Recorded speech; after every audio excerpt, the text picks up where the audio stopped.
हम हिंदू धर्म में महालक्ष्मी, महाकाली, महासरस्वती की पूजा करते आए हैं। हमने हमेशा सरस्वती का रूप शुभ्र धवल, हंसरुद्ध, हंसवाहिनी, शुभ्र वासना और सात्विक वादन देखा है, परंतु क्या उनका ये स्वरूप प्राचीन काल से ऐसा ही था? इन्हीं प्रश्नों के उत्तर ढूंढने आज हम थोड़ा सा प्रयास करेंगे।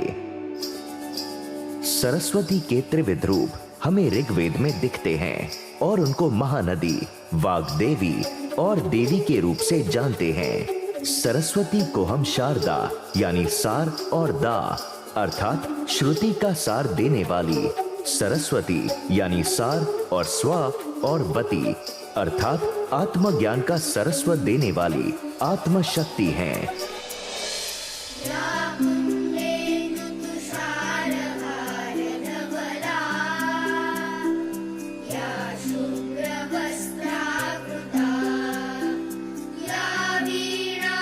अर्थात जो विद्या की देवी, देवी सरस्वती कुंद के फूल, चंद्रमा, हिमराशि और मोती के हार की तरह धवल वर्ण की है और जो श्वेत वस्त्र धारण करती है, जिनके हाथ में वीणा दंड शोभायमान है, जिन्होंने श्वेत कमल पर आसन ग्रहण किया है, तथा ब्रह्मा, विष्णु और महेश द्वारा जो सदा पूजित हैं, वहीं संपूर्ण जड़ता और अज्ञानता को दूर करने वाली देवी सरस्वती, आप हमारी रक्षा करें, आपको हमारा नमन है।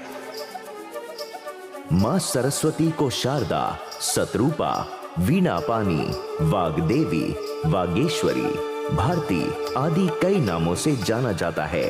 ये ज्ञान, पवित्रता, बुद्धि, वेदों और संगीत की देवी हैं, जो कमल के फूल पर विराजमान रहती हैं और अपनी वीणा के मधुर संगीत से समस्त सृष्टि में विद्या का प्रकाश फैलाती हैं।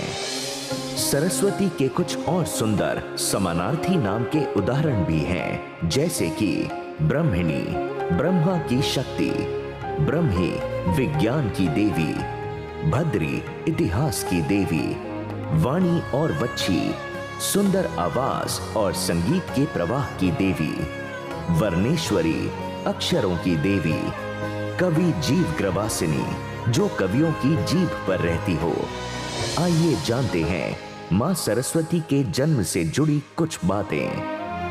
मूल स्वरूप से सरस्वती ब्रह्म कन्या है। उनका जन्म ब्रह्मा जी के शुद्ध सात्व गुणों से हुआ है, परंतु इस कन्या का रूप इतना मोह लेने वाला था कि उनके रूप से खुद ब्रह्मा जी ही मोहित हो गए और उन्हें पत्नी रूप में पाने की इच्छा रखी। और मां सरस्वती ने ना मानते हुए 100 सालों तक उनसे छुपती रही, परंतु आखिर में उन्होंने ब्रह्मा को पति के रूप में स्वीकार कर लिया। ऐसी कथाएं हमें कुछ पुराणों में मिलती हैं, परंतु मत्स्य पुराण के अनुसार सावित्री, गायत्री और सरस्वती तीनों ही ब्रह्मदेव की पत्नी हैं। ब्रह्मदेव, विष्णु और शिव का एकत्रित तेज अर्थात मां सरस्वती। देवी भागवत और मार्कंडेय पुराण के अनुसार उन्हें नील सरस्वती के नाम से संबोधित किया गया है। प्राचीन काल से दो भुजा सरस्वती को विष्णु पत्नी के रूप में ही पूजा गया है और वैसे ही हम अष्टलक्ष्मी में विद्या लक्ष्मी को पूजते हैं, जो कि मां सरस्वती का ही भाग हैं। अंबुवाची राजा और अश्वतर राजा, ये दोनों सरस्वती के अभी के रूपों के लिए जिम्मेदार हैं। राजा अंबुवन ने मां सरस्वती की 4 भुजा वाली मूर्ति बनाई थी और उनके बाएं हाथ में कमल और अक्षमाला तथा उनके दाएं हाथ में पुस्तक और कमंडल, जिह्वा में भगवान गणपति की तरह ही मां सरस्वती को भी कला की देवी मानने लगे और तब उनके हाथ में वीणा आई और इस प्रकार मां सरस्वती को कला का भी प्रतीक मानते हैं और मां के इस स्वरूप को राजा अश्वतर ने पूजा था और वे संगीत की कला में पारंगत हो गए, ऐसा मार्कंडेय पुराण में बताया गया है। मां सरस्वती ज्ञान की देवी हैं, इसीलिए उनका वाहन हंस है और कला की भी देवी हैं, इसीलिए उनका वाहन मोर है। अब हम इसी सरस्वती के रूप को और भी करीब से जानेंगे। मां सरस्वती ज्ञान और संगीत की देवी हैं, इस कारण से उनके हाथों में एक वाद्य यंत्र का होना स्वाभाविक है। परंतु मां सरस्वती ने किसी भी वाद्य यंत्र को छोड़कर वीणा को ही क्यों थामा? इसके पीछे कई प्रतीकात्मक कारण छुपे हुए हैं। आइए जानते हैं इन कारणों को। वीणा को समस्त वाद्य यंत्रों में से बहुत महत्वपूर्ण माना गया है, जिसकी धुनों का सीधा संबंध ईश्वर से होता है। देवी सरस्वती के हाथ में जो वीणा है उसे ज्ञान वीणा कहा जाता है।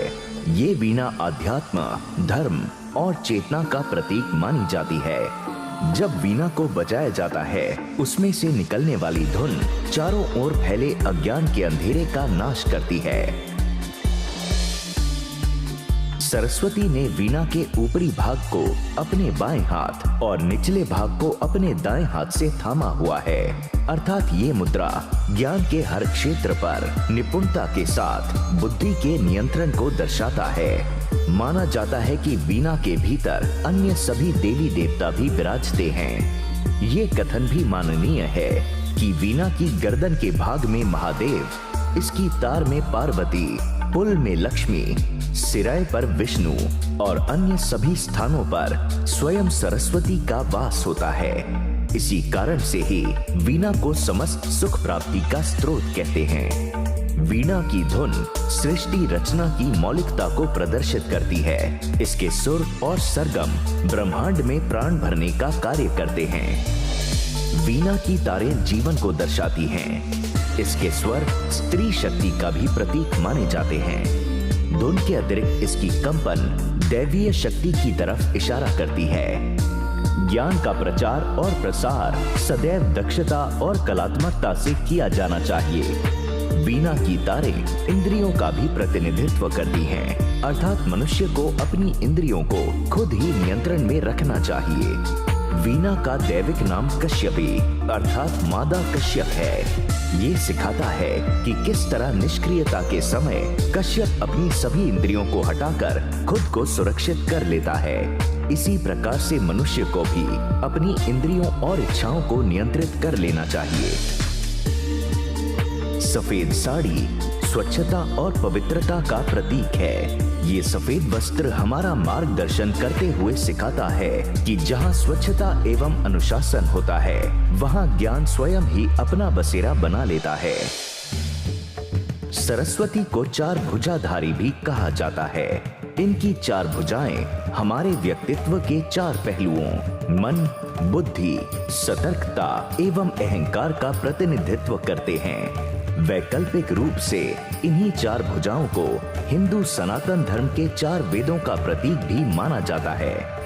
ये वेद साहित्य के तीन रूपों का प्रतिनिधित्व करते हैं। पहला है ऋग्वेद, जिसे कविता का साहित्य भी कहा जाता है। इसमें भजन और कविता गद्यांश शामिल हैं। दूसरा है यजुर्वेद, जिसमें गद्य एवं संगीत मिश्रित सम्मिलित हैं। तीसरा है सामवेद, जो संगीत के ज्ञान का स्रोत है। मां सरस्वती के हाथ में पुस्तक वेद ही हैं। ये पुस्तक पूर्ण ज्ञान और सत्य की महत्वता को दर्शाती है। जाप माला नियम, अनुशासन, एकाग्रता और ध्यान का प्रतीक है।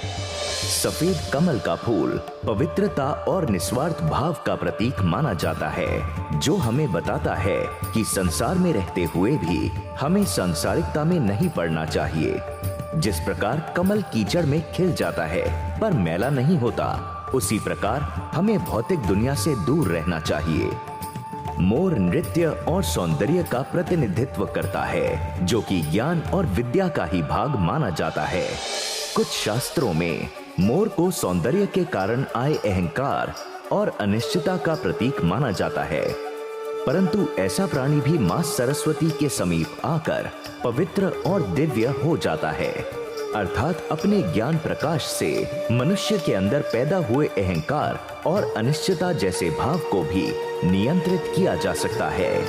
कहते हैं बसंत पंचमी के दिन मां सरस्वती की विशेष पूजा करने से मनचाहा विद्या फल मिल सकता है। सरस्वती की प्रतिमा को बसंत पंचमी के दिवस पर वस्त्र, श्रृंगार, पुष्प आदि भेंट किए जाते हैं। प्रतिदिन मां सरस्वती की आराधना से उनका आशीष प्राप्त होता है। देवी भागवत पुराण के अनुसार सरस्वती की पूजा सर्वप्रथम भगवान श्री हरि ने कृष्ण रूप में की थी। सादगी और स्वच्छता की प्रतीक मां सरस्वती की प्रतिमा की पूजा आराधना में सफेद और स्वर्ण वस्तुओं का विशेष प्रयोग होता है। मंदिर के अतिरिक्त सरस्वती देवी की मूर्ति को पुस्तकालय और अध्ययन कक्ष में भी रखा जा सकता है। इन्हें मां लक्ष्मी की मूर्ति के बाईं तरफ भी रखा जा सकता है। भारतवर्ष में हर व्यक्ति का ऐसा विश्वास है कि विद्यालयों में सरस्वती की तस्वीर या प्रतिमा लगाए जाने से शुभ फल मिल सकता है।